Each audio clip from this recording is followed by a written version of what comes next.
guys, how are you? This is Vanesa from Labz. So today we shot some of my leg workouts. Just want to give you some tips on how to train them, how to build them, and how to do it properly. So I want to go with the top 3 exercises. I'm going to start with the squat. So we started it with the Smith machine. You can do that with the free bar. I want to focus more on the Smith machine if you're starting. We started shoulder width. As soon as you're going down, focus on the tempo. I want you guys to push on the heels, just put all the pressure on the glutes and the hamstrings. Trying to put a lot of pressure on the toes, this will put a little bit more pressure on your knees. So if you want to focus more on the hamstrings, more on the glutes, keep the pressure on the heels. Okay? The second thing, it will be keeping your chest up, your back straight. The last thing you want is to have some type of issue in your lower back from doing squats and more that you have the bar behind you. You want to make sure you keep the back straight, chest up, and just focus on the tempo. The third thing will be, don't think about it so much on the weight. It's all about, the tempo you're going to, how low you're going. So don't go crazy with putting 45 or anything like that. Just focus on your own weight. If you could do more than 20, a lot of people say 15 to 20, but I always say if you could do more than 15, 20 reps, then just go for it until you feel the burn. For the second exercise, we did the leg press. With the leg press, the one that we did, we have more of a 90-degree angle. This makes you, focus more on the all-around leg. When you do the angle one, you can put your feet more up high, focus more on your, hamstrings. With this one, we wanted to focus more all around the leg, since that's what we're trying to do. So we did more of like an angle. We did more of a lighter weight, just keeping the tempo. Today's more like a light leg workout. So the main thing too there is keeping the pressure on the heel, squeezing, the breathing when you're coming out. You want to make sure you exhale when you bring it in, inhale, and control the tempo of the weight that you're coming up and down. Don't go crazy pushing, no full extension and going crazy with the weight, and also never go too heavy. You also want to make sure that the part of your lower back doesn't come off of the chair, so you don't want the rotation going up. You always want to make sure you keep your back straight, your glutes are glued to the bench, and then always just focus on the tempo that you're pushing away with. Also, the different things that we shot was the different foot placements that we did. We did shoulder width as well, and then we did the sumo. The sumo, you could do it on the leg press. You could do it also with a cable machine. With this one, we incorporated in the leg press. You're going to be working more on the inner thighs, but also on the glute part. The main thing you want as you come down, feel that whole stretch, push out, and squeeze from the glutes. It's all about the squeezing in the legs. If you put a lot of pressure on your back, if you arch forward, you put a lot of tension on your lower back. So you want to make sure that you put and squeeze on the muscle and keep the tension all the way through. So the third exercise I want to talk about is the lying leg curl. With the lying leg curl, it hits mostly, or if not 100%, on your hamstrings. This builds a nice separation between the glute and the tight ends. So it's one of my favorite ones to do. With this one, same thing, like the main thing is keeping the negative coming down slow. With the negative, I mean as soon as you're coming down and releasing the weight, you want to make sure you come down slow and then drive up. As you're coming up, you want to make sure that you squeeze those hamstrings. A lot of people just, they come up, down, and they put a lot of pressure on, any other part of their body. It could be the lower back, it could be even the calves where they tense up, the feet. You always want to make sure you keep the mind connection to the muscle. So you want to make sure you keep it on that hamstring. Also, once you're coming down, you want to make sure that you relax your feet. A lot of people tense their feet and then end up like cramping their calf. So you want to make sure you try to relax it and then just bring it down nice and slow. And as you're coming up all the way, full range of motion all the way up, you also want to make sure that you keep those hamstrings tight. Also, one of the main things too that I see often that people do is, as you're laying down, you're coming up on the lying leg curl, and then you bring it down and your hips rotate forward. You always want to make sure you keep that back straight, you keep the tight core always, and you keep all the tension on your hamstrings. So make sure that those hips stay nice and steady, and they don't rotate forward, they don't rotate back or like pinch to get the weight up. So if you feel like you're doing that, just lower the weight a little bit and just pick up more reps. So we talked about the hamstrings, so now I want to talk a little bit more on the quad. With the quads, the main one is the leg extensions.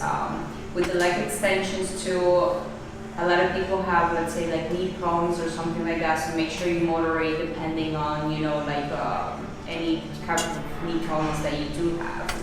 So with this one I did two different positions. I did the inner and the straight. So with the straight, I'm focusing more on that cut right in the middle to the quad. Make sure that as soon as you're coming up, you squeeze the quad.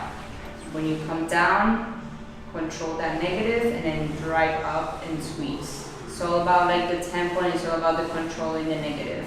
The main thing too is always that negative, bring it down nice and slow. With the inner, we're focusing more on the outer part of the leg. With the outer part of the leg, same movement, just bringing in the feet, and same thing, drive up and then bring it down nice and slow, controlling the weight down. The other thing too, try not to come off the chair as you're pushing up. Try to moderate the weight to what's comfortable for you. You don't have to go too heavy, you don't have to go too light, but just try to find your medium when it's making you work. Getting like 15 reps. If you want to go a little bit heavy, get 8 to 10 reps, but make sure that you're doing it right.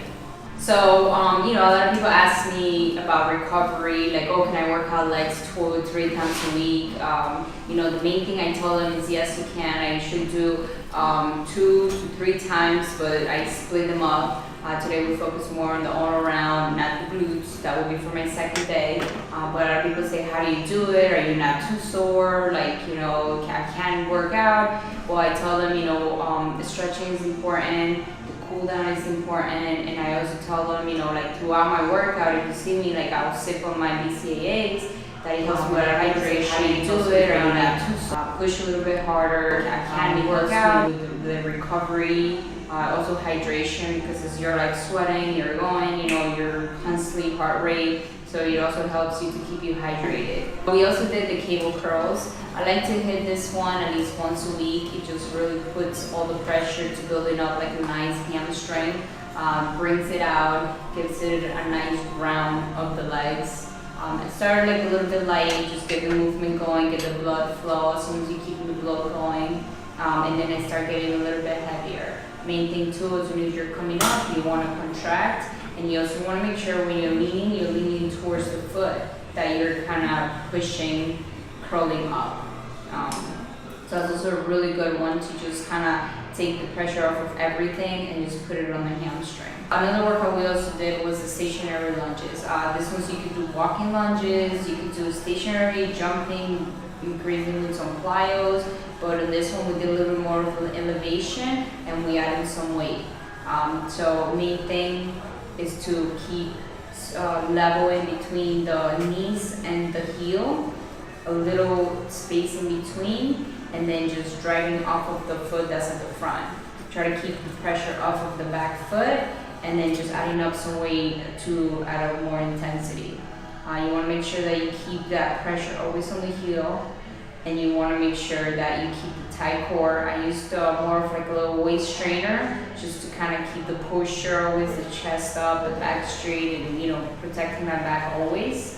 I put one to the side when it's right on my leg, putting a little bit more pressure on my quad on the side. And then I also did the other one where the weight was on the other side. With the one on the other side, you're going to feel a little bit more unbalanced, a little bit more challenging, and it's going to make it work a little bit more harder for both of them. So we also did focus on the outer side a little bit on the abductor, which hits a little bit more on the outer part of the leg and the glute. I elevated her up a little bit more, just when I'm sitting down, I'll feel it more on the part of the glute and actually on my hip. So I elevate a little bit to moderate towards what I feel. A lot of people can do it all the way sitting down and they have no pain on the sides. So the main thing too, this one is with supersetter one main exercise to kind of just keep the blood flow going and just to burn out what was left of the legs. With the abductor exercise, the main thing you don't want to do is more like with the feet pushing out like this, but you want to make sure when you drive, you're driving into the pad, putting all the pressure on all the outside part of your quads and legs and the glute part. You can do a little bit elevator if you're having any problems with your back or hip flexors, so you can do it, sitting down if you have no problem. So it's all about, every person's different, how it works, what you feel. You just want to make sure when you do it where you're feeling the actual muscle that's working. That's a good exercise for you to incorporate, just burn out whatever's left of the legs, and you just get the blood flow going. So that was it for the leg workout. I hope you guys get some tips from it. You guys try it out. This is Vanesa. If you guys want to follow me, I have my Instagram, Vanesa Z1Fit. So hope you enjoy it.